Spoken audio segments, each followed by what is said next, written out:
Hello and welcome to another episode of the Screaming Props podcast.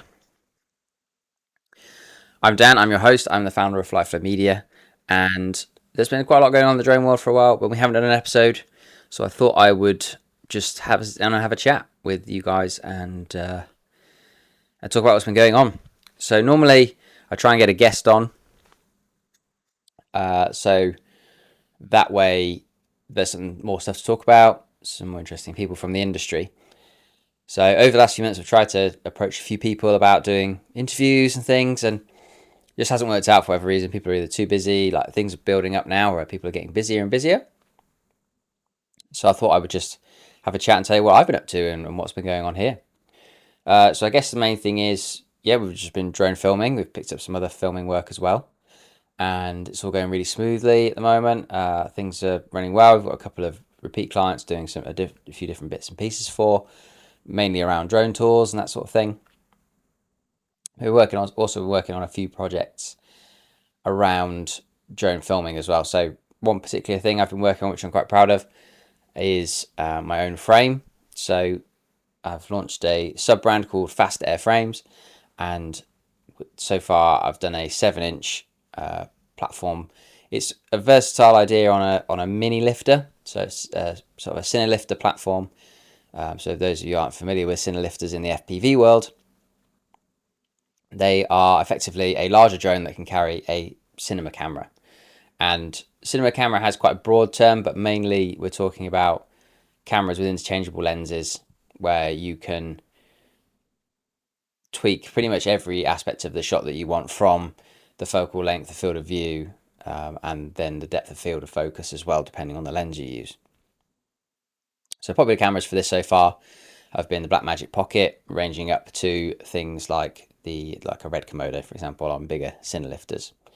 But the mini lifter market is relatively new, and it seems to be there. People using things like Sigma FPs or Fuji XT3s, which I had one of those. I didn't ever put it on a drone, but I did have one for normal filming, and it's a good camera. You know, if you just want to shoot in a compressed MP4 format, absolutely fine, and still gives you flexibility, higher bit rates than you'd have with a GoPro as well. So there's multiple benefits to it, and there's other projects around shooting in RAW as well, which is good. So the idea about shooting in RAW is, and cinema DNG and formats like that, is that you can match them better to other cameras that you're using throughout a film shoot. So if you're just flying on your own, using a GoPro is fine, and if you're only ever using FPV clips, absolutely fine. Where the bigger cameras come into play is being able to match them with other cameras that you're using, and you might be using a Red Komodo or a Blackmagic 4K to do other filming, and so you can just straight up match it to that in your camera on your drone. So the mini lift platform is there. That's primarily what it was for. It was a wider, I'd have it here to show you, but I've already packed it. I'm off to Spain tomorrow. So I thought I would just have a quick chat now. But the idea behind the mini lifter is a wider platform. So normally 7-inch drones are conventionally quite narrow bodied, and that limits what you can mount on it to a degree, because they can lift a good load. Like, they can lift a good heft. They're pretty powerful things. And so being able to give it the stability to do that is really important. So if you try and put a heavy camera on I don't know, say a iFlight 7-inch long range drone, depending on where you put that camera, it's going to really affect when you do pitch and roll maneuvers, even at relatively shallow angles. It's really going to affect the handling of that drone really badly, and put in oscillations and all sorts of things. Then you have to tune out for the weight and that sort of thing. Whereas what I found with putting a wider platform in and distributing the motors around and the weight around appropriately is you can get reasonable flight times with it as well. So it's not limited by aerodynamics, because you still you're putting a big camera on it at the end of the day, and it's stiffer. It's just much stiffer. There's more standoffs around the center. There's more support for the arms inside, which I'll get onto as well. And it also gives you some other space for accessories and features that you would otherwise have to have dangling off the drone, and they could be or exposed, vulnerable, however you want to do it, or they could add oscillations in as well if they're not well-made mounts and things. So there's those things to factor in. And the other sort of application of this frame is also long range. So yes, it's wide, which it's not too wide though. It's basically the width of two lipos, effectively, two 1300 milliamp hour success lipos, and it's slightly shorter than your typical 7-inch drone frame. But what I don't like about the brick frames is that they're just not aerodynamic anyway. You've got so much turbulent air coming off the props. I'd rather have the props just spaced a bit further apart. They're not much further apart. It's literally like it's slightly wider, but it's no longer than a normal 7-inch frame. And it's also got, it's basically reversible. So you could run it upside down if you wanted to give yourself clearance on the top, keep your props out of view. You could run it with the camera on one end or at the other end. It's up to you how you want to do it. And I wanted to give people that flexibility and open up their creativity and their engineering to come up with some really cool solutions for things like long range flying and like lifting cameras and stuff. So that was the ethos behind it, was just versatility, having a wide platform. And I did show it to someone. They said, "Oh, why is it so wide?" And I said, "Well, it's designed for carrying cinema cameras or mini compact cams. Like, for example, the new Blackmagic Micro Studio G2 that can do 4K RAW out to USB-C. Absolutely ideal. Whack that on this, and it'll be a really good platform for it, I can guarantee.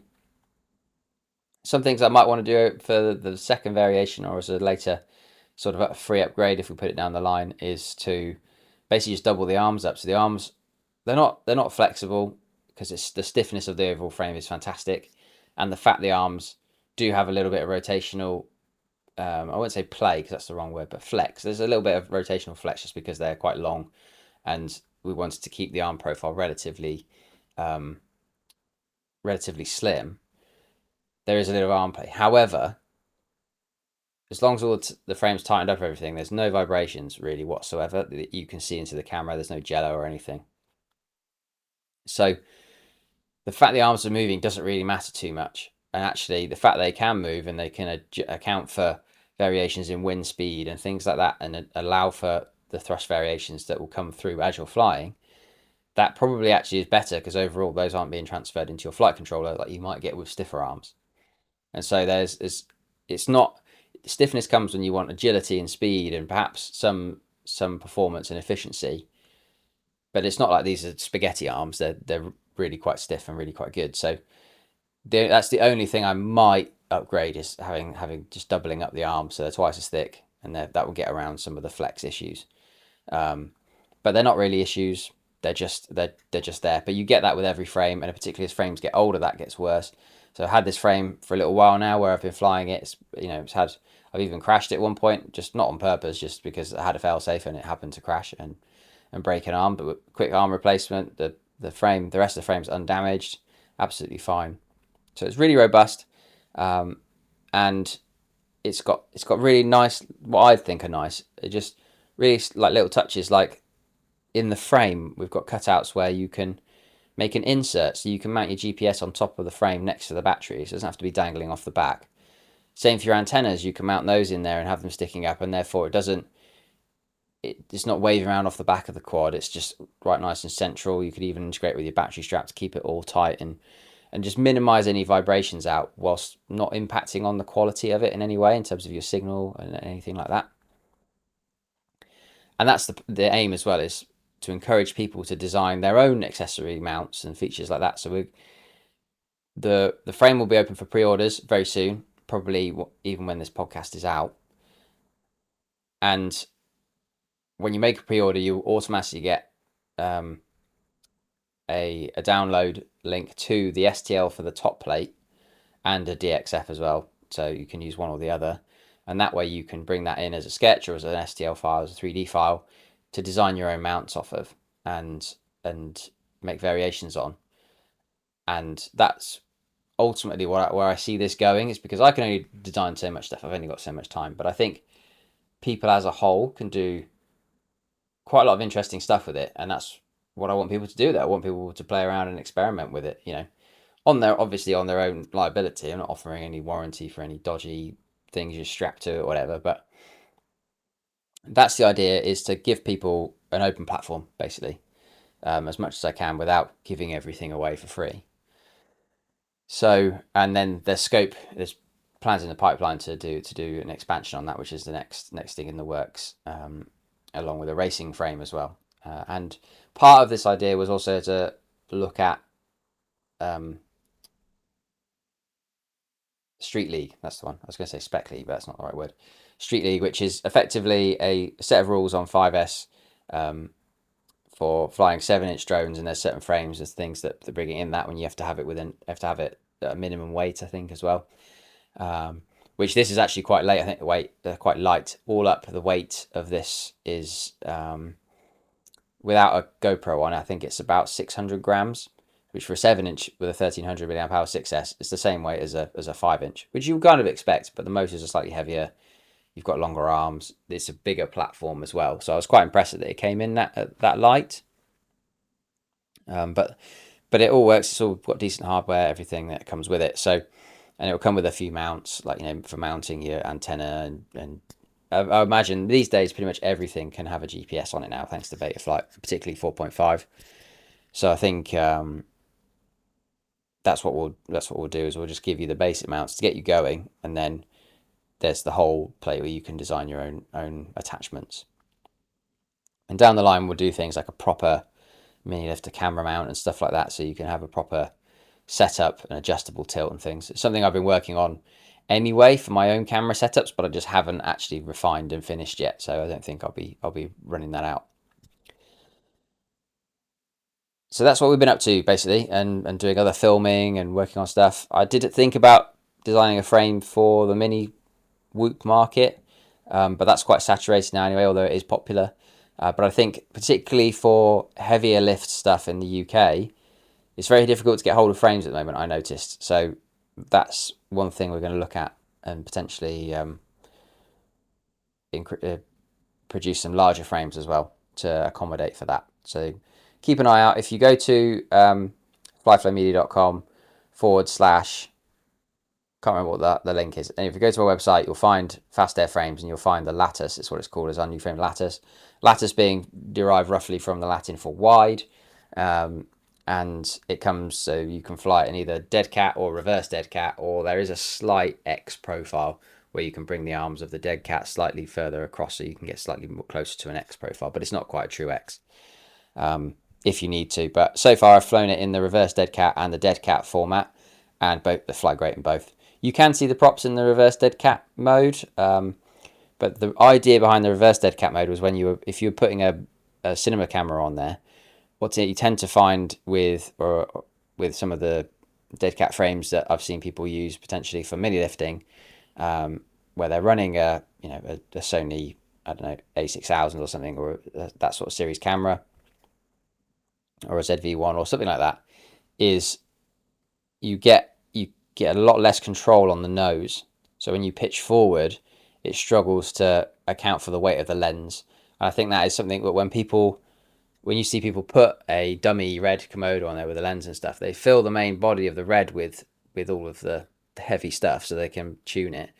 But I think some people forget about the fact that the lens itself can weigh quite a lot, and that can really put a huge torque, especially because it's sticking up off the body of the drone. That's a huge torque to put on the body, and therefore it's a lot for the motors to account for. So that was the idea behind the reverse dead cat. It was originally designed as a dead cat, but then when I was like, actually, this could be quite cool going the other way, that's when I had the idea to do that.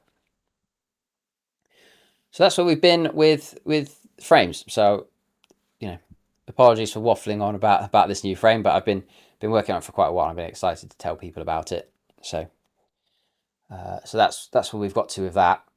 We're now off to Spain, as I mentioned, which is good. We're going back out with track dudes again.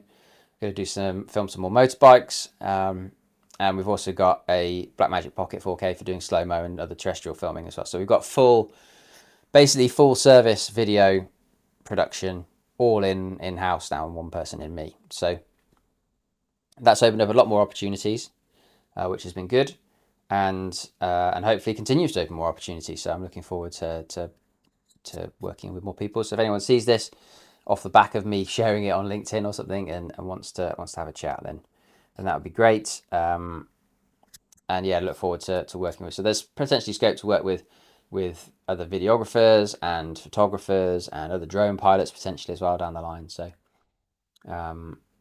yeah, don't be a stranger. Let yourself know. And it's always good to have a chat with people. But I'm excited for Spain, and we've got things like the GPS working, GPS return to home. So provided we've got enough satellites the entire time, which we should do, we're going to be out in the open and stuff. It's pretty well exposed. Then we can uh, we can use that in rather than just fail safing into the concrete. It'll bring itself home and out of the way of the riders and keep everyone safe. That's the main thing. So we'll be sticking mostly to sub 250 stuff. But if I get the opportunity to try the 7 with some briefed riders in a quiet session, then we will do that. That'd be really good.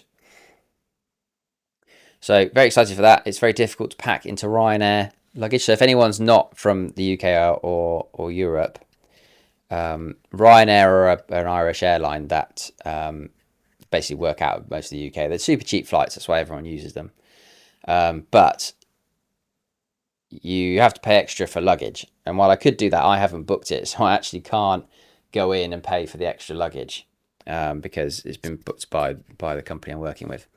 So I have priority in 2 bags. So I can take all my stuff on, but I can't take any tools, which is fine because we're going to meet up with a load of people riding motorbikes and they all have tool chests and stuff. So there'll be plenty of tools around to borrow. So I can take everything with me, but it's just a faff getting it into a very small suitcase for 10 days of travel and my backpack. So I'm going to probably end up wearing some stuff that I don't know. Fortunately, in Spain, it's not ridiculously hot at the moment where we're going. So, although I don't know about Malaga, I haven't actually checked what the weather's like in Malaga. I just know where it is for where we're going. And yeah, so just the last bits of paperwork to do for that, and we're there. So it's going to be really good times. I'm looking forward to it, and I can't wait to give you an update when I get back. I'm trying to make this a regular thing now, where I just sit down in this space. Ultimately, it'll be in the shed because that's where all this stuff is going to go.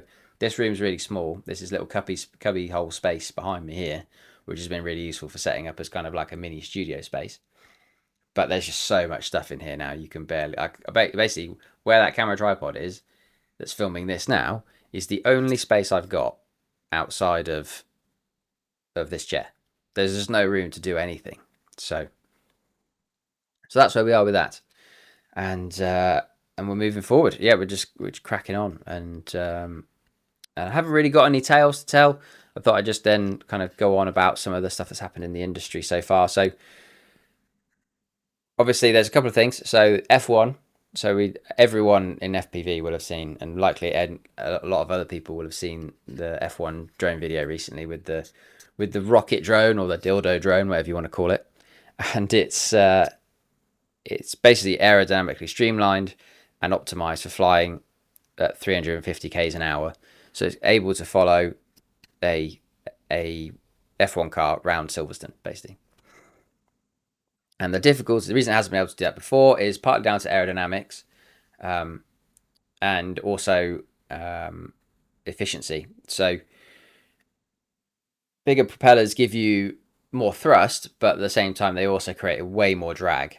So having to spin those is not efficient at high speeds. It's good for cruising if you've got a relatively light platform, putting bigger props on and cruising at like 30% throttle. It's a very low load on the battery, so you can go for a long time at a reasonably high speed.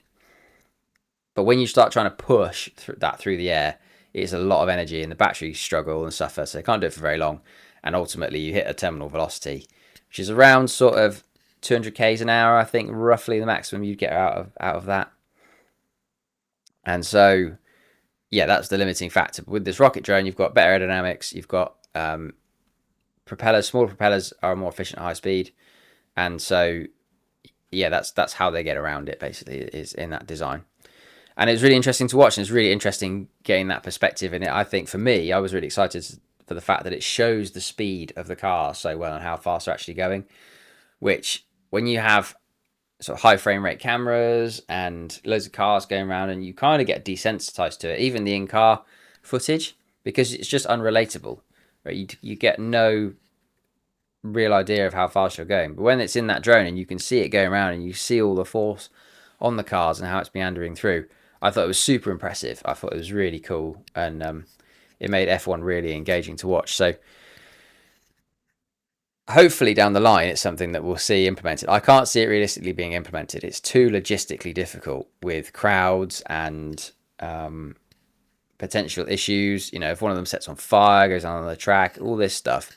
Yeah, and it's shifting. Like, and I imagine like if it did fail, say for whatever reason, and just stopped, it would have quite a bit of momentum, and it would just keep going, and you know, especially if it's reasonably aerodynamic. So there's other features you could obviously integrate into that. So you could put in things like parachute assist or something for, so if it goes off, you could, they're called impact energy devices, where you reduce the impact energy by deploying things like a parachute to basically slow it down, as the velocity is the biggest component of the impact energy aside from its mass. So for the kinetic energy, so it's yeah, going to be interesting with F1, I think, and to see how they implement these things. But I think VR is actually more important. So VR, I've also seen things recently, whether they're real or not, I don't know. But the idea of, you know, you're in VR and you've got the F1 on the TV, or AR, augmented reality, I guess, because you're still in your own space. And then on the table in front of them, say with your phone or your tablet or something, you've got a map of the circuit, and you can see the cars going around with all the labels on. I think that's a more engaging way of watching F1 than just having drones follow it around. But I also don't see why you couldn't have both. So you could have just the one drone for out of safety that's just out there to follow the lead car, and it goes out, follows the lead car, then it comes in for a battery change, and you watch everyone else going around, and it goes back out, and you back follow the lead car. I think that's particularly good because when you're, and this happens with all racing, you watch someone and they're really good and they just disappear off, and then you're watching the battles between second and fourth, whatever, and you're just watching the first guy disappear. I think having something like the drone footage they got for F1 following that lead car would be a much more engaging way of watching it, than just letting them go off and then trying to follow the rabble behind.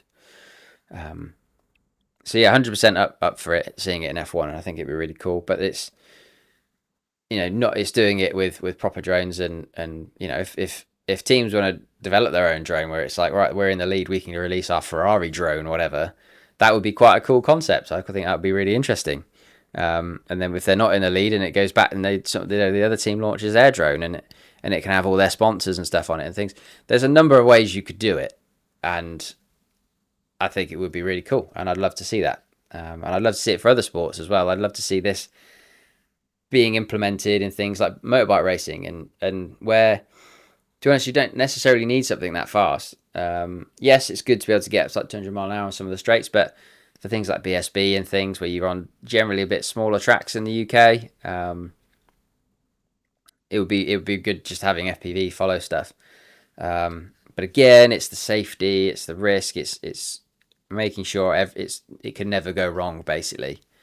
But I think for now, just getting the foot in the door of trying it with motorbikes and things, which we've done already, but doing it in a race setting, would be really cool. And it's what these sports need if they're going to carry on going forward. You know, you've got a whole different variety of audiences coming in, and if you want to keep young people engaged, you've got to bring them in with this new technology and engaging things, and engage on social media more, and get them following the sport from a young age.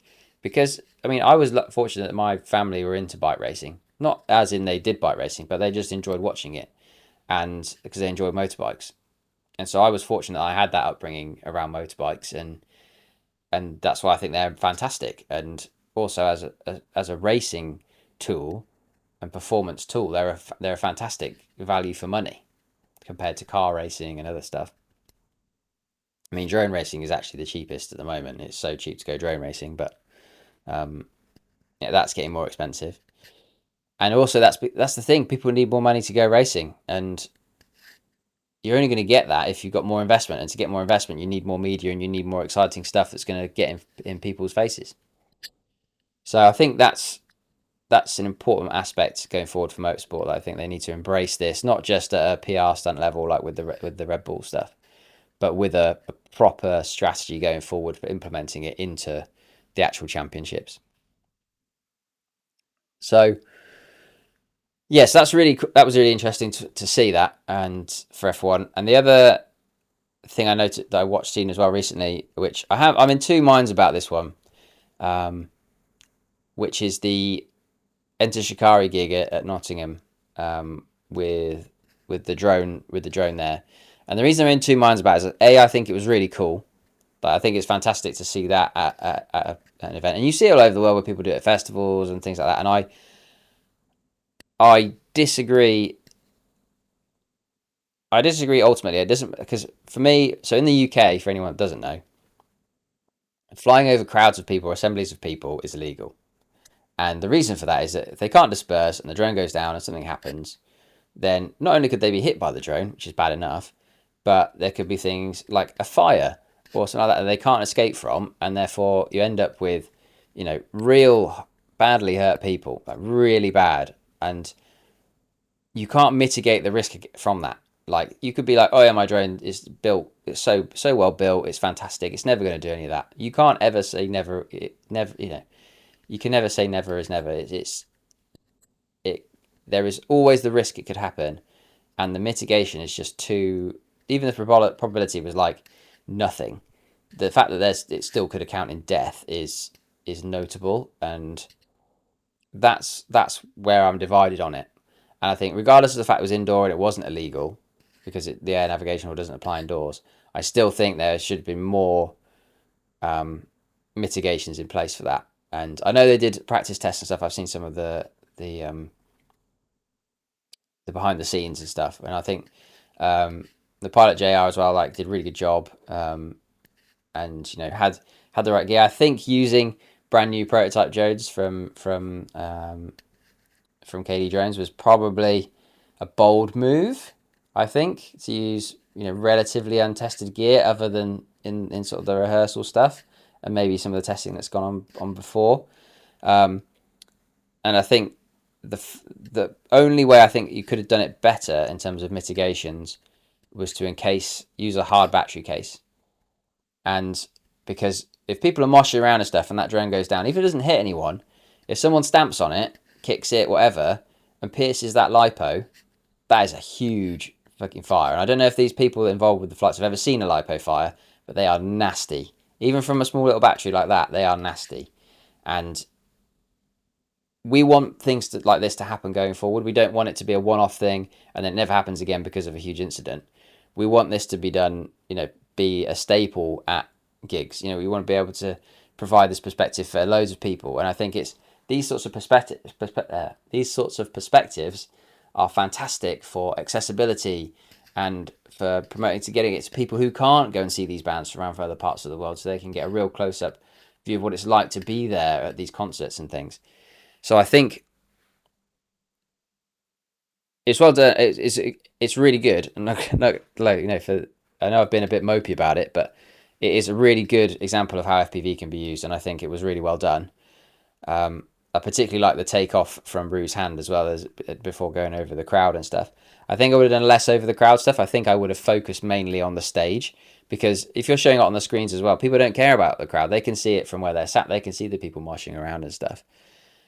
From a socials point of view, I can see that they want to show the people there and stuff. But ultimately, if you're doing it to help share the experience with people who aren't right at the front in the rest of the arena, show more of the band, interact with them more on stage, do some fun stuff with them, which is safer for everyone, and wouldn't detract from the whole experience anyway for everyone, because the drones we're using are pretty small.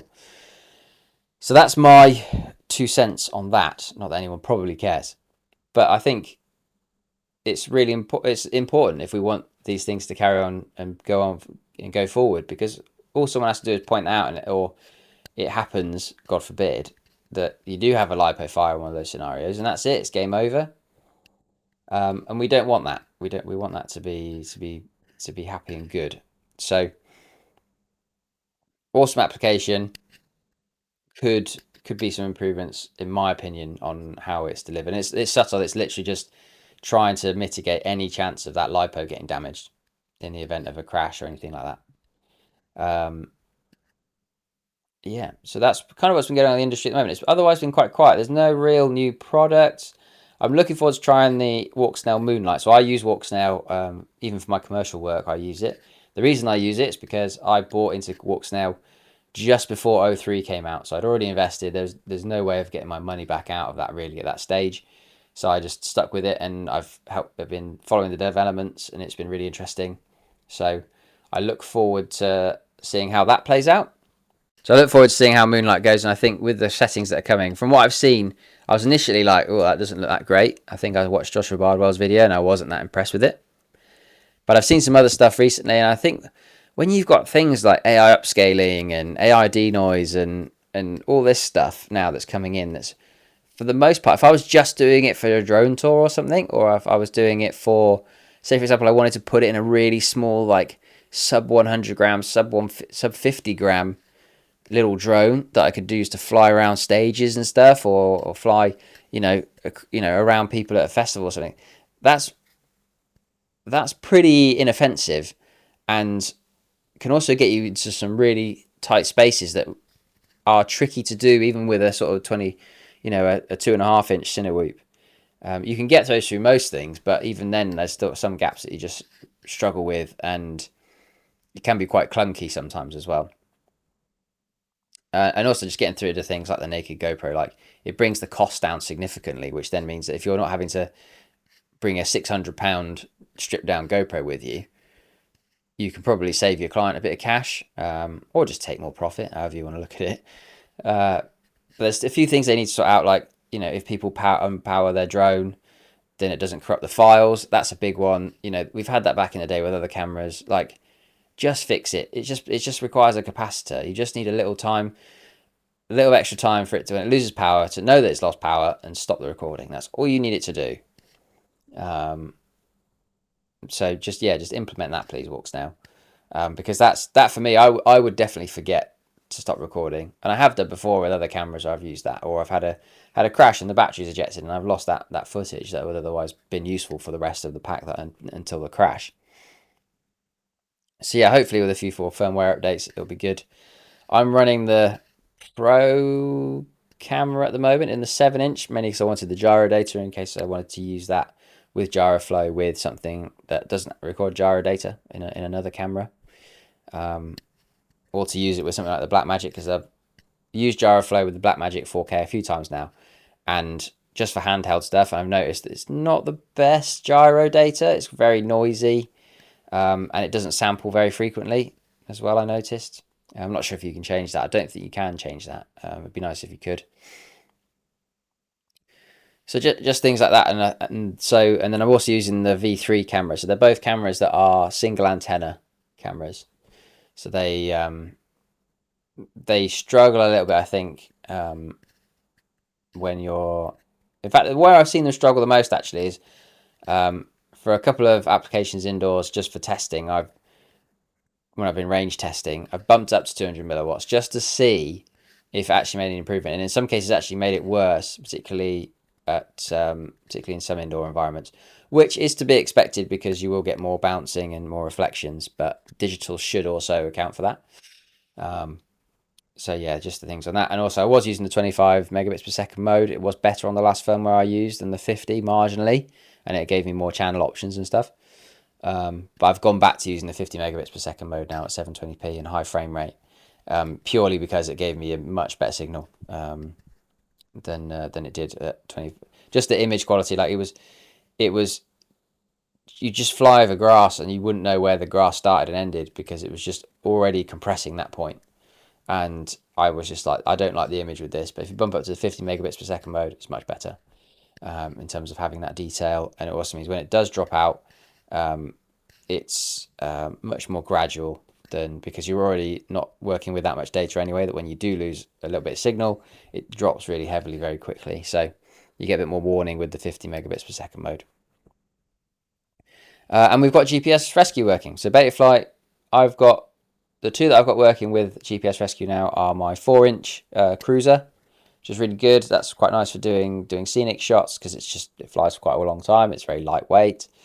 And I didn't have GPS rescue working on it, but I've now resolved that. I'm not sure how I did it. I think I just went in and yeah, I actually don't know how I did it. It just started working. It was on Betaflight 4.4. I just plugged it into Betaflight and I changed a few things, and it's now working really nicely. And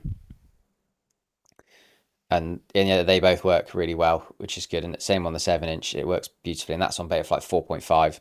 I didn't really see any difference in the performance. If anything, the they responded the same. I felt the 7 inch had slightly worse position, like return when it came back. It wasn't exactly in the right space, but it was pretty close. And they both had the same number of satellites and things like that. But that's a testament to my 7 inch frame as well, is that it gets the satellites really quickly compared to the 4 inch, because I'm able to separate out the GPS from the flight, from the VTX, from the antenna, all really easily without it sticking off the back of the quad or anything like that. So that's been really good. And yes, that's basically where we've been up to and what we've been doing with the drone stuff. I'm not sure I quite gone to this point because we were talking about the Enter Shikari gig. Um, but no, I'm just hoping to do more. I'm looking forward to updating you guys with the motorbike stuff as well. I doubt we'll do that in Spain because I'll only have my Blackmagic cam, and it just eats through data when you're recording something like this for an hour or whatever. I'm recording this on my old Canon, simply because it's just so much easier to just record in MP4. No one's really going to be watching in detail whether look, it's just under a basic light and stuff. It doesn't matter. The audio is important, but the overall image, and me sat in my dirty jumper, doesn't matter. So no. So if you've listened to this and you like to, grab a comment, drop a comment down. Anything you want me to talk about next time, or any experiences from my commercial flying you want me to share. I've been doing it for nearly 2 years now. So 2 years in April, we've been had the commercial hat on, and it would be really good to kind of get some questions or just say hello. And if you want me to follow you guys and see what you're up to, that'd be really cool. And I'll probably end it there. There's nothing else I really wanted to talk about. We've been doing a bit of drone racing, but that's relatively quiet. I think drone racing has died off a little bit. It's not as popular as it was. I think it's just because everything's so expensive. Um, you know, Back in 2019, driving to an event, you'd put 50 quid in your car for a weekend and you'd get change out of it driving to an event at the other end of the country. Whereas now you put 50 quid in your car, you can do about 200 miles, and it's like, oh, great, well done. You get no value for your money in the UK anymore. And I'd say that as if you're a drone pilot living in somewhere and you think, oh, I'll come to the UK and start a business here, I'd just go to Europe. I wouldn't bother with the UK. It's so expensive at the moment here, for anything. Like, our energy bills doubled when the Russia-Ukraine war started, and it's just been an absolute corrupt rinsing ever since. So yeah, definitely something to keep in mind going forward. But yeah, that's all the doom and gloom stuff out of the way. And yeah, I'm just happy to get out flying again. I'd kind of, that's the one thing when you run a drone business, you don't get time to go fly. You're just trying to just manage so many things, like planning for jobs, and then you might get out and do a little bit of practice to make sure your gear works before a job, and then the rest of the time you're just drumming up business and talking to people, going to events, going to networking, just trying to get what you do out there to people so that they go, oh wow, that's really cool, I want that for my business. And that's really difficult. So actually taking the time to go and fly is very rare. And so that's why I thought I'd get back into racing a bit more this year, is to try and keep that fun side of it with me. But actually going out and flying the 7 inch and doing some testing the other day, yes, it was testing and technically for work, but I really enjoyed it. I enjoyed the flying, and I enjoyed pushing it a little bit as well, because I had enough space. I could go, right, I'm going to go do a bit of longer distance stuff. I'm going to go 2 fields away, for example, rather than my usual 1 field away, whatever, and just start pushing the boundaries a little bit better.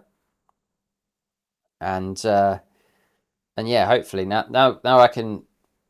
I wouldn't say I rely on it. I wouldn't ever really rely on it. I'd always test it first before I was planning to use it with the GPS rescue. But the GPS rescue in Betaflight 4 and 4.5 particularly, is just, yeah, it's really good once you've got it set up. And that's what happened when I fell safe before, is it had been working, but when I moved everything over onto the new frame and reflashed everything, I hadn't set it up properly, and I was too close to the ground. So by the time it kicked in for failsafe, it just hit the ground, and that's why we crashed. But the GPS rescue is really fast when it cuts in now, and it comes back reliably and it goes the right way. I've had it before. I've tested it and I've turned it on, and it started flying completely a different way away from me. So No, so it's good to get it working, and yeah, we can carry on flying now. Go exploring. It means when we do some shoots, like I was talking to someone today about potentially doing some stuff out at sea, which is scary. But it does mean if we have to hit the return to home button and we're not moving too far from where we started, then we can at least get it back to near us, and then we can hit the switch. So that's the idea with that. Um, so no, looking forward to doing some more stuff, some more film work this year. We're in a position now where we can do some proper film work. So if anyone is doing a film project, whatever, even if it's a short film and you've got no budget, we'll have a chat, definitely. And if it's something that we're interested in, we can always take the hit on that. Because I want some screen credits. I want to get my name out there a bit more. So yeah, the drone world carries on without us. I've seen some Naked Inspire 3 stuff, which is cool. Probably talk about that next time. Do some research on that. It's been quite. I've seen people have done Naked Inspire 2s around the time the Inspire 3 was announced, maybe a bit before. And yeah, it's quite interesting to see people already decasing in 16 grand Inspire 3s and putting them in an FPV platform. Very interesting indeed. I guess it's because give them more control, which is great. But then it's like if you're going down that route, you might as well just build yourself a dual op FPV rig. I think probably would be cheaper, maybe. But some people want Inspire 3, some people want, they go, they'll come and they'll go, right, we need a drone op, we need minimum X5, Zenmu's X5, X7, and now X9. And you have to deliver that. And if that's what they want and they want you to deliver it, but you've got to do it in an FPV package or whatever, then that's it, really. So food for thought, and hopefully you enjoyed this quick. Well, it's not really quick. I've been waffling on for ages, but hopefully you enjoyed this catch up for the Screaming Props podcast. It's great to be bringing it back, even if it is in this sort of dialed back format. But hopefully that means it'll be more regular. I quite like ranting to myself about stuff, so maybe someone would like to listen. Yeah, and if you did like it, please share it. That always helps. And feel free to listen to it again and comment if you disagree with some of my opinions on some of the things we discussed. Yeah, it'd be great to get some feedback from you guys, and hopefully that will push it out more to more people. So fly safe, everyone. I hope everyone has a good week, and hopefully catch up with you in another week's time. We'll see. Probably when I get back from Spain, so maybe 2 weeks. But yeah, have a good one.